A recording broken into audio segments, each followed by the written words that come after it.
கர்த்தருடைய பரிசுத்த நாமம் மகிமைப்படுவதாக. இந்த அனுதின மன்ன வழியாக உங்களை சந்திப்பதில் மகிழ்ச்சி அடைகிறேன்.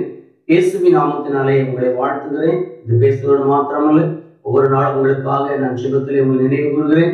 கர்த்தர் உங்களை ஆஸ்வதிப்பாராக. இன்னைக்கு செய்தியின் தலைப்பு வறுமையை மாற்றுகிற கர்த்தர்.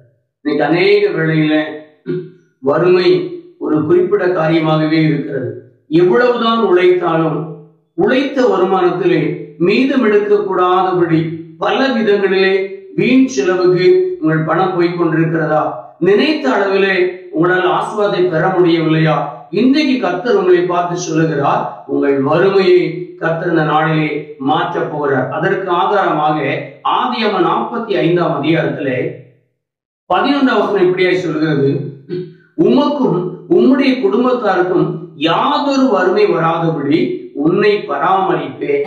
இது யார் சொன்னது என்று சொன்னால், யோசேப்பு யாக்கோபை பார்த்து அவருடைய குடும்பத்தை பார்த்து சொல்லுகிறார். அந்த தேசம் முழுவதுமாக பஞ்சமாக இருந்தது. யாக்கோபிற்கும் அவருடைய மனைவி பிள்ளைகளுக்கும் பேர பிள்ளைகளுக்கும் பஞ்சத்திலும் தப்பித்து கூட வழி தெரியவில்லை.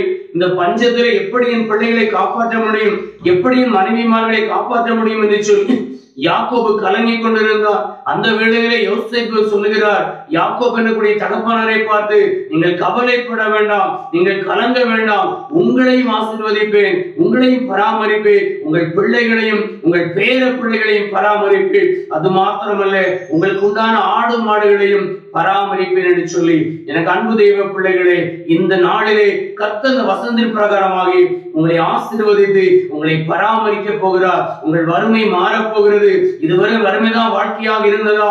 இந்த நாளிலிருந்து உங்க வாழ்க்கையில வித்தியாசமான ஒரு ஆசீர்வாதம் கடந்து வரப்போகிறது. ஆனால் ஒரு தீர்மானத்தை எடுத்துக் கொள்ளுங்கள். வேத வசனம் ஆமென் என்றும் இருக்கிறது. மார்க் 9ஆம் அதிகாரத்தில் 23ஆம் வசனம் சொல்லுகிறது, விசுவாசிக்கிறவனுக்கு எல்லாமே கூடும் என்று சொல்லி. எந்த அளவுக்கு இந்த வார்த்தையை நீங்கள் விசுவாசிக்கிறீர்களோ அந்த அளவுக்கு இந்த வார்த்தை உங்க வாழ்க்கையில ஆசீர்வாதத்தை கொண்டு வரும். இந்த ஆண்டிலே கர்த்தர் நிச்சயமாக உங்க வறுமையை மாற்றுவா. அப்படி வறுமை மாற வேண்டுமேனால் யோசேப்பை போல சோதனைகள் வரும் பொழுது, வேதனைகள் வரும் பொழுது, பாடுகள் வரும் பொழுது முறுமுறுக்காதபடி கர்த்தரையே சார்ந்து கொண்டு அவர் வசனத்தை விசுவாசித்து அவர் வார்த்தையை சொல்லி ஜெபம் பண்ணுங்கள். கர்த்தர் நிச்சயமாக அன்றைக்கு பஞ்சத்துக்கு எப்படி யாக்கோபையும் குடும்பத்தாரையும் அவன் பிள்ளைகளையும் ஆடு மாடுகளையும் எப்படி பராமரித்தாரோ அதே போல இந்த நாட்களிலே உங்களை பராமரிப்பார். கர்த்தர் தாமே இந்த வார்த்தை மூலம் உங்களை ஆசீர்வதிப்பாராக. நாம் கண்களை மூடும் ஜெபம் செய்வோம். மகா இரக்கமும் கிருபை நிறைந்த நல்ல ஆண்டு கர்த்தாவே ஸ்தோத்திரம். வறுமையினாலே வாடிக்கொண்டிருந்த ஒவ்வொரு குடும்பத்தையும் என் ஆண்டவர் நினைப்பீராக. நினைத்தளவு ஆசீர்வாதத்தை பெறக்கூடாதபடி வாங்குற சம்பளங்களை வீண் செலவுக்கு போகக்கூடிய இந்த நிலைமை இயேசுவின் நாமத்தினாலே இன்றைக்கு மாறுவதாக. தரித்திரங்கள் மாறுவதாக இயேசுவின் நாமத்தில், பஞ்சங்கள் மாறுவதாக இயேசுவின் நாமத்தினாலே, பட்டியல்கள் மாறுவதாக இயேசுவின் நாமத்தினாலே. ஆண்டவரே எங்கள் பிள்ளைகளை ஆசீர்வதிப்பீராக, செய்கின்ற தொழிலை ஆசீர்வதிப்பீராக, ஆடுமாடை ஆசீர்வதிப்பீராக, பிள்ளைகள் படிப்பை ஆசீர்வதிப்பீராக, செய்கின்ற தொழிலை ஆசீர்வதிப்பீராக.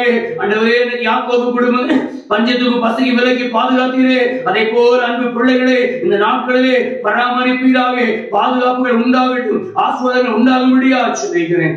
செய்த கிருபைக்காக உனக்கு நன்றி. இயேசு மூலம் வேண்டுகிறோம் என் ஜீவன் நல்ல பிதாவே, ஆமென்.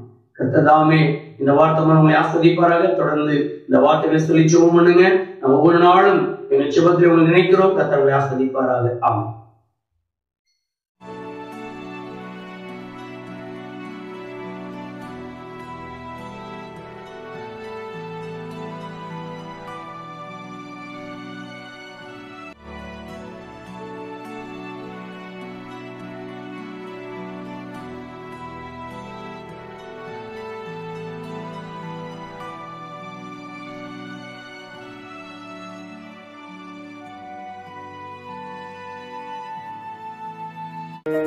தேவனுடைய போதனைகளை கேட்டு உங்கள் சுகவாழ்வு துளிர்க்க தொடர்ந்து இணைந்திருங்கள்.